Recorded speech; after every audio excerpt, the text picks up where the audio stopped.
Bonsoir à tous. Très heureux d'être parmi vous. Donc, ça me fait énormément plaisir. Et donc, évidemment, j'ai accepté avec grand plaisir de faire cette présentation. Alors, le thème qu'on m'a confié n'est pas facile. Ostéoporose de l'insuffisance rénale, de l'insuffisant rénal. Je ne sais pas pour vous comment ça se passe, mais en général, quand j'ai un malade adressé par un néphrologue avec une lettre, dès que je vois la lettre, je sais que ça va être compliqué. Euh, et donc, voilà, donc j'ai relevé le défi. J'espère que ça va vous servir dans votre pratique de tous les jours. Alors, voilà le plan que j'ai adopté pour répondre à la problématique. Donc, de quoi parle-t-on exactement? C'est quoi cette ostéoporose? Alors, est-ce que c'est fréquent? Est-ce que c'est grave? Comment poser le diagnostic? Comment évaluer les risques? Et enfin, quelle conduite à tenir et comment traiter? Bien. Alors, premièrement, de quoi parle-t-on exactement? Alors, l'ostéoporose, bien sûr, vous connaissez tous. Évidemment, elle ne vous pose pas de problème en tant que spécialiste de l'os. Vous connaissez tous les principaux facteurs de risque classiques de l'ostéoporose. Mais évidemment, les malades qui vont faire une insuffisance rénale chronique peuvent avoir aussi les facteurs classiques de l'ostéoporose. Et donc, il faut faire attention à ça. Donc, on peut avoir de la ménopause précoce, l'hypogonadisme, la corticothérapie pour une maladie rénale, etc., etc. Mais à côté de ça, les malades qui font une insuffisance rénale vont, avec le temps, développer plein d'anomalies osseuses qu'on étiquetait ostéodystrophie rénale il y a quelques années, mais qui en fait sont un ensemble de pathologies qu'on peut distinguer en trois grands groupes. L'ostéose fibrokystique, l'os adynamique ou l'ostéomalacie, ou parfois un mix de ces trois ensembles. Voilà. Et donc, l'objectif, en fait, ça va être, pour chaque malade, on va dire, de faire la part des choses. Qu'est-ce qui revient à l'ostéoporose classique et qu'est-ce qui revient à ces lésions d'ostéodystrophie rénale. Alors, petit rappel sur les classifications du degré de sévérité de la maladie rénale, qui vont nous servir de base pour classer et pour traiter et pour gérer ces malades. Donc, je ne sais pas si vous connaissez cette classification basée sur le DFG, donc sur le débit de filtration glomérulaire. Vous voyez donc en 5 stades en fonction de la filtration glomérulaire. Donc, en sachant que le stade 1 et stade 2, les sujets que vous voyez dans tous les jours, il y en a pas mal qui sont dans ce stade-là. Donc, les sujets âgés, la plupart, ils sont déjà au stade 1 ou stade 2. Donc, avec un débit de filtration qui est, vous voyez, entre 60 et 90. Et plus donc ce débit va s'effondrer, plus l'insuffisance rénale devient plus ou moins sévère. Et donc on parle d'insuffisance sévère à moins de 30. Et pour le stade 5, c'est de moins de 15. Et c'est les malades qui vont nécessiter une dialyse. Et donc on va parler de 5 et 5D quand ils sont déjà dialysés. Donc avec l'ancienneté de plus la maladie rénale avance dans le temps et plus des anomalies biologiques, biochimiques vont s'installer. Donc c'est des malades qui vont ils vont avoir une tendance à avoir de l'hypocalcémie. Vous le voyez sur ce diagramme. Donc avec la sévérité de l'insuffisance rénale, donc tendance à l'hyperparathyroïdie. Donc souvent ils ont une petite augmentation des phosphatases alcalines, une diminution de la vitamine D, une augmentation du FGF23. D'ailleurs, c'est important de connaître la physiopathologie de l'hyperparathyroïdie secondaire observée chez ces malades. Donc, cette hyperparathyroïdie est constante chez les malades ayant une insuffisance rénale chronique. Elle est souvent secondaire donc, à une inhibition de la 1-alpha-hydroxylase et donc qui va donner une insuffisance en vitamine D, mais aussi à une augmentation du FGF23 qui va retentir sur le métabolisme des phosphates avec une diminution de l'excrétion des phosphates et une hyperphosphatémie. Donc l'hypocalcémie induite par l'hypovitaminose D et l'hyperphosphatémie, les deux vont contribuer à avoir une hyperparathyroïdie secondaire constante. Alors, dans ce tableau, je ne sais pas si vous arrivez à voir, l'écran est petit. Ce qui différencie l'ostéoporose classique des différentes lésions d'ostéodystrophie rénale, c'est important de comprendre tout ça. Alors, dans le tableau, dans le carré rouge, donc dans l'ostéoporose classique, alors on va dire dans l'os, on va... Merci. Dans l'ostéoporose classique, alors il y a trois volets à considérer. Il y a le volume osseux, la minéralisation et le remodelage. L'ostéoporose classique peut être à haut ou à bas remodelage. Mais il n'y a jamais de trouble de la minéralisation et il y a toujours le volume osseux qui va être diminué. C'est ça l'ostéoporose. Donc vous avez une diminution du volume osseux sans trouble de la minéralisation qui peut être à haut ou à bas remodelage. Dans les lésions d'ostéodystrophie, eh bien, vous voyez ici par exemple, si on prend l'ostéite fibrokystique, la minéralisation est anormale. Le volume peut être soit haut, soit bas, soit normal. Et le turnover, donc le remodelage est toujours haut. Alors que dans l'ostéomalacie, le remodelage est bas, la minéralisation est aussi anormale, et le volume peut être soit normal, soit bas. Et l'os adynamique, le remodelage est bas, très bas, et la minéralisation peut être soit normale, soit anormale, et le volume est souvent soit normal, soit bas. Donc c'est un peu ça qui caractérise les différences entre ces différentes lésions donc d'ostéoporose, ostéodystrophie. Alors, rapidement, est-ce que c'est fréquent ?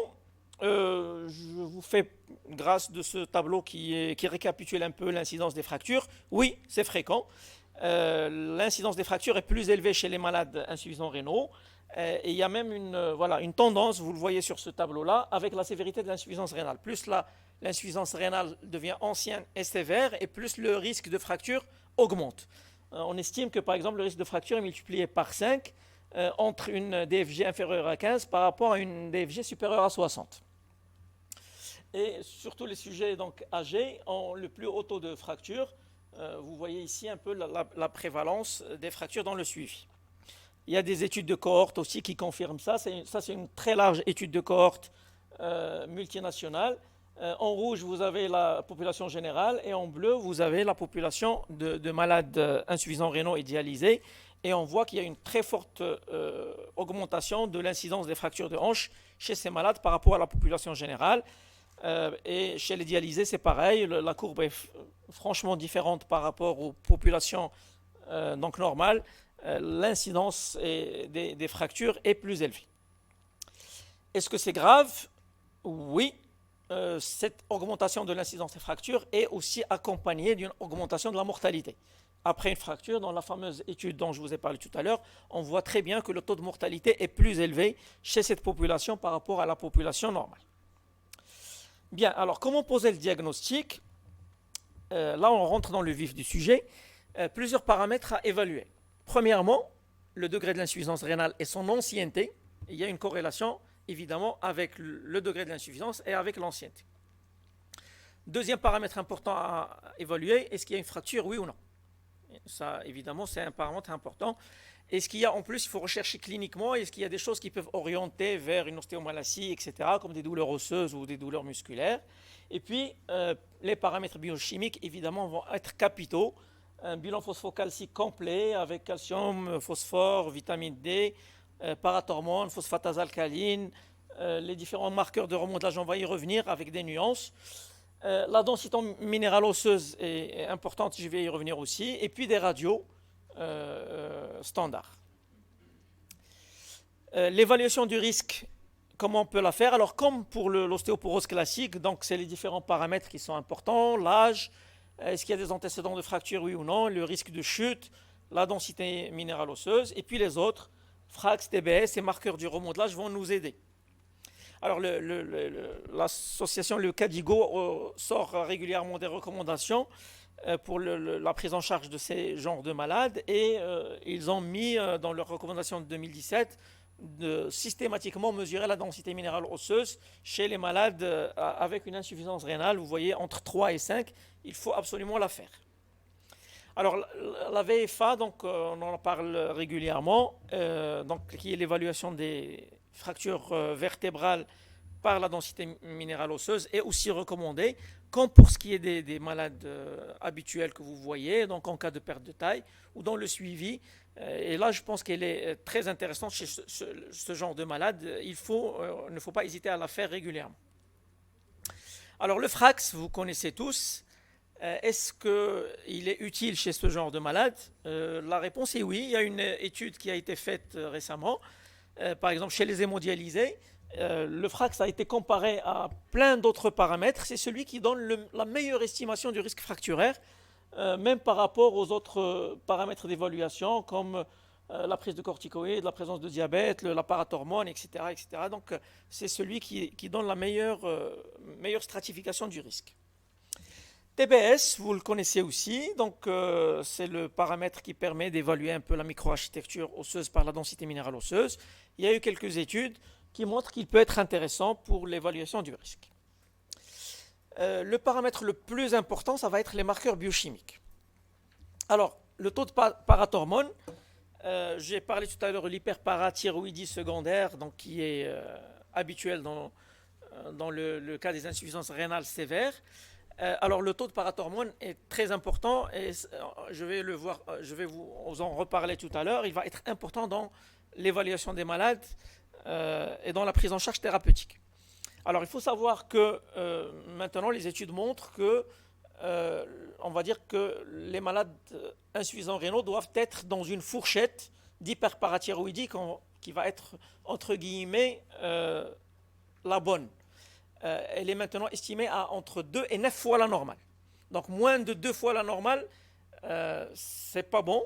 Au-delà de 9 fois, c'est pas bon.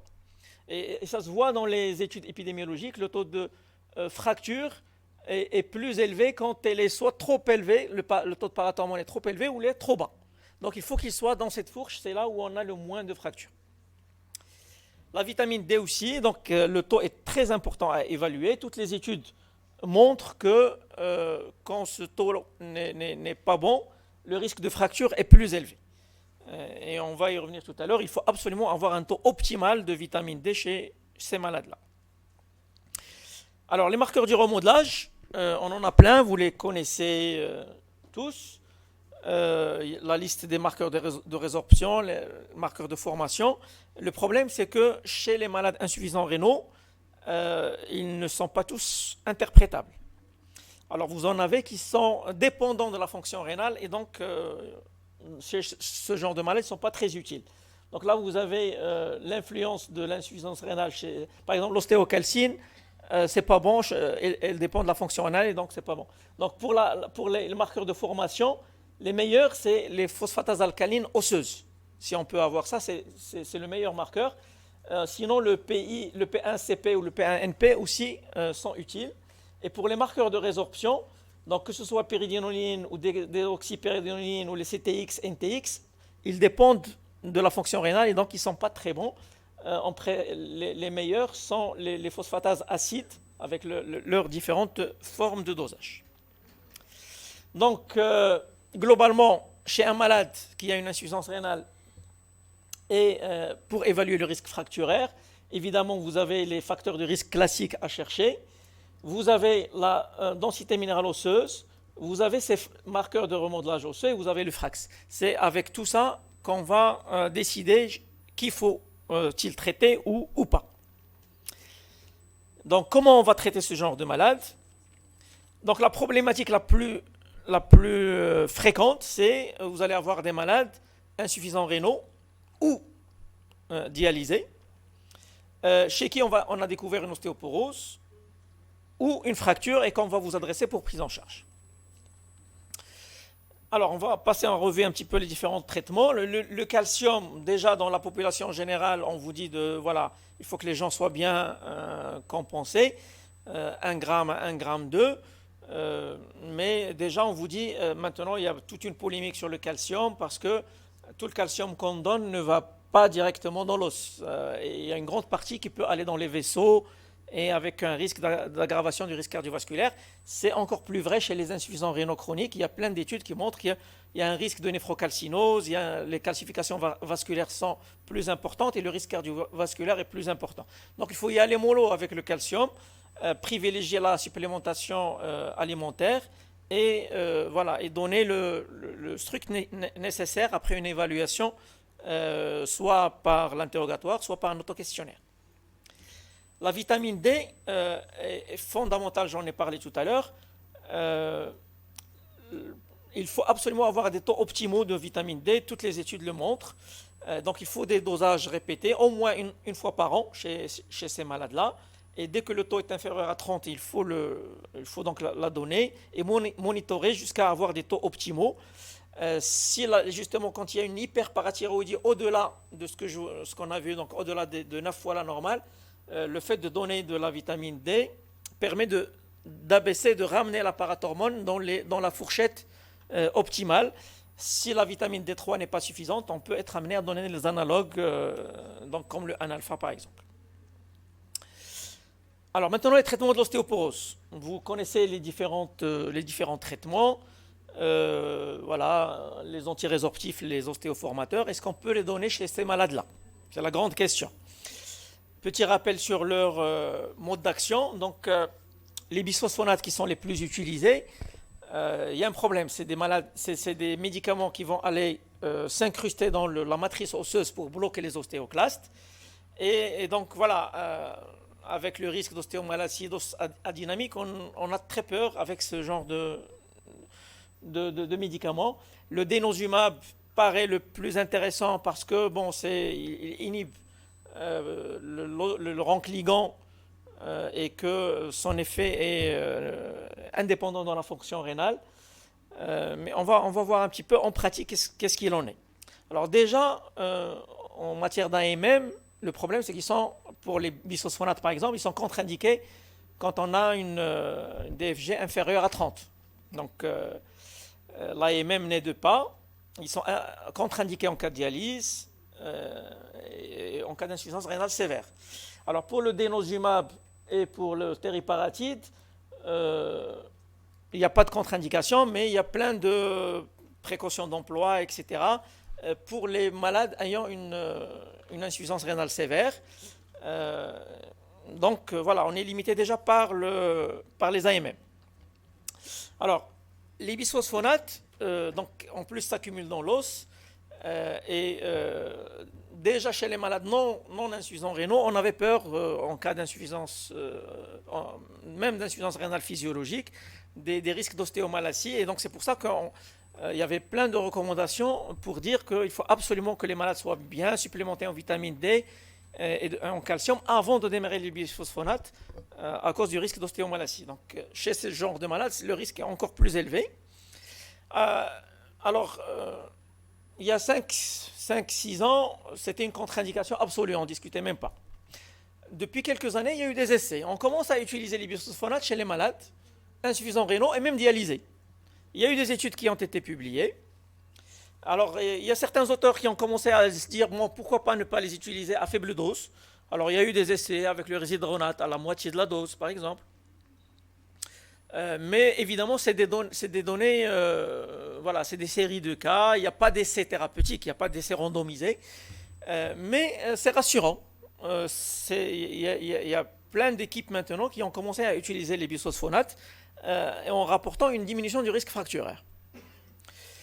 Le denosumab, donc, que vous connaissez, donc l'anticorps anti-rancligant, une injection sous-cutanée tous les 6 mois, qui a démontré son efficacité dans l'ostéoporose classique. Quand on a revu les données, il y a plein de malades dans les essais thérapeutiques qui avaient déjà une insuffisance rénale fonctionnelle entre 30 et 90 et chez qui tout s'est bien passé. Donc il ne pose aucun problème chez les malades avec une petite insuffisance rénale. Le problème se pose chez les malades qui ont une insuffisance rénale sévère ou dialysée. Alors il y a eu des essais qui ont commencé à être publiés. Par exemple, cette étude japonaise, ils ont fait une cohorte de patients ostéoporotiques dialysés. Ils leur ont donné du denosumab et ils ont démontré une efficacité antifracturaire sans augmentation de la toxicité. Alors le principal effet secondaire, c'est l'hypocalcémie qui est fréquente et précoce, qui peut se manifester, vous voyez, dès la première semaine. Donc le risque d'hypocalcémie est important à connaître. Donc c'est essentiellement des analyses post-hoc. Donc il y a un effet positif net sur la densité minérale osseuse et sur le risque de fracture. Mais un risque d'hypocalcémie qui est très important. Et donc c'est important de réduire l'hyperparathyroïdie avant de commencer le traitement. Voilà. Il y a des essais randomisés actuellement en cours, donc on aura bientôt probablement les résultats. Alors le tériparatide, donc c'est un médicament que vous connaissez tous, ostéoformateur, malheureusement qu'on n'a pas au Maroc, mais j'espère qu'on l'aura bientôt. Il est très efficace dans l'ostéoporose, on va dire classique, post-ménopausique, mais on le réservait aux formes sévères avec plusieurs fractures vertébrales. Donc en injection sous-cutanée, entre 1 an et demi à 2 ans. Alors est-ce qu'on peut le donner chez ces genres de malades? Ça paraît contre-intuitif de donner à des gens qui ont une hyperparathyroïdie de la parathormone. Mais voilà, il y a eu des gens qui ont essayé ça et ont montré qu'il y a une augmentation de la densité minérale osseuse et une réduction du risque de fracture, comme pour notamment pour les insuffisances rénales légères et modérées. Il y a même des essais chez les malades hémodialysés. L'intérêt, ça pourrait être chez qui? Ça peut être chez les gens qui ont un os adynamique et donc en bas remodelage pour stimuler la formation osseuse. Et donc ça a été fait et ils ont publié une augmentation de la densité minérale osseuse, mais il faut faire attention au risque d'hypercalcémie chez ces malades. Voilà un petit peu, ce tableau récapitule un peu les différents essais, les différentes études qui ont été publiées. Donc on a un petit peu tout essayé, mais ça reste des séries de cas, il n'y a pas d'essais randomisés. Alors, qu'est-ce qu'on peut en tirer? Quelle conduite à tenir s'il faut partir avec un message? Bien, je vais essayer de vous récapituler tout ça de la manière la plus simple possible. Alors, pour les malades stade 1 à 3B, c'est-à-dire insuffisance rénale légère, dans ce cas-là, ça va être exactement ce que vous faites avec l'ostéoporose classique post-ménopausique. Vous supplémentez et vous traitez comme ce que vous avez l'habitude de faire. Voilà, il n'y a pas de changement. Le problème va se poser chez les stades 4 et 5.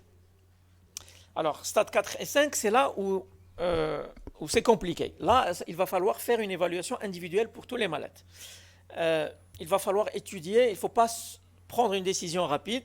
Il faut faire une évaluation globale, donc avec ce qu'on a vu tout à l'heure, densité minérale et marqueurs biochimiques, qu'il faut suivre pendant quelques mois pour voir un petit peu le trend de la parathormone, du bilan phosphocalcique, de la vitamine D.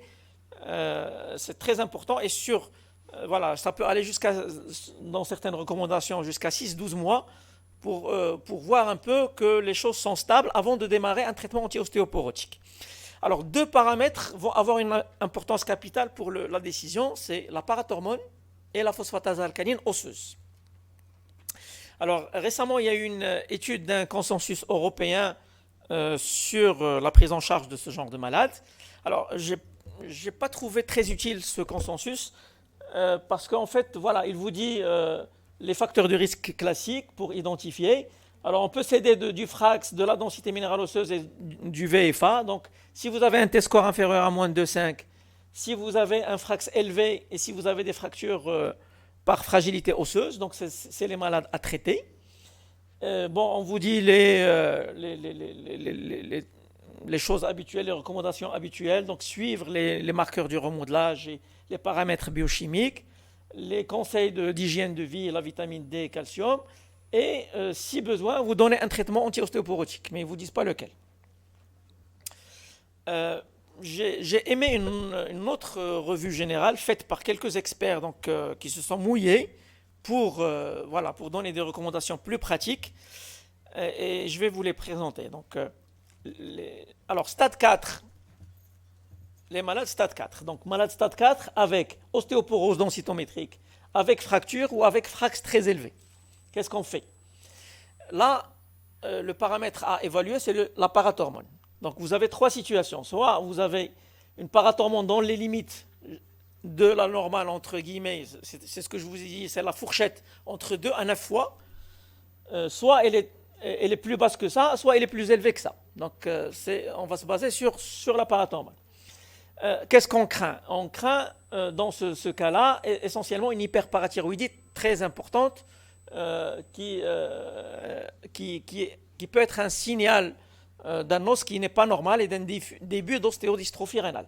Là, le plus important, ça va être de bloquer cette hyperparathyroïdie et donc de se baser sur la vitamine D et d'essayer de supplémenter ces malades et essayer de freiner l'hyperparathyroïdie pour la ramener dans la fourche, on va dire, de la normale, entre 2 et 9 fois, 1 à 2 fois la valeur limite de la normale. Alors, si besoin et si l'ostéoporose est importante et qu'on a tout fait pour évaluer tout ça, eh bien, on peut donner du denosumab sans problème en surveillant l'hypocalcémie. Et on peut donner éventuellement aussi les bisphosphonates une fois qu'on a bien suivi le trend et qu'on s'est assuré que voilà, on est dans les limites. On peut donner les bisphosphonates. Est-ce qu'on peut les donner à pleine dose ou à demi-dose? C'est possible. Il y a des gens qui le font. Lequel des bisphosphonates? En général, on préfère celui qui s'élimine le plus rapidement. C'est le risedronate.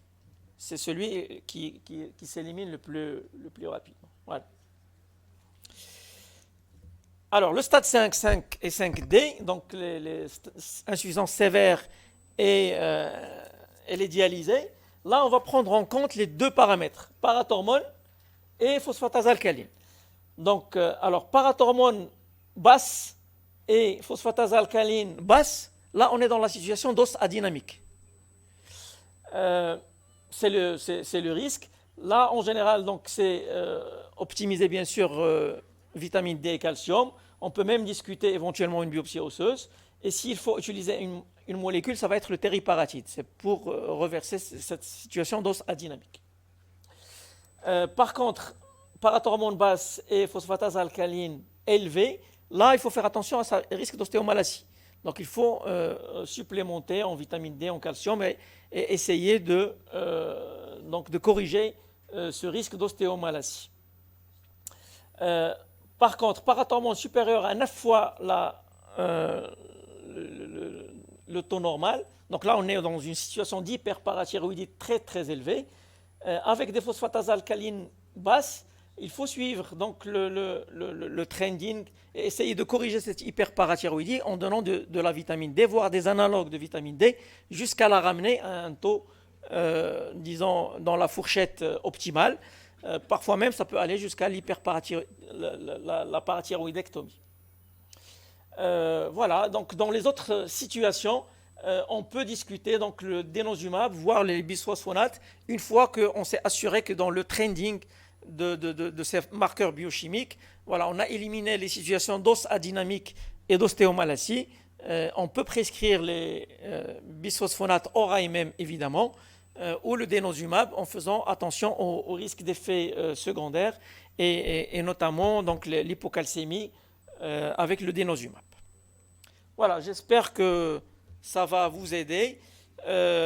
Pour conclure, c'est une situation qui est compliquée. L'incidence des fractures est élevée chez ces malades-là. C'est des fractures sévères associées à un taux élevé de mortalité.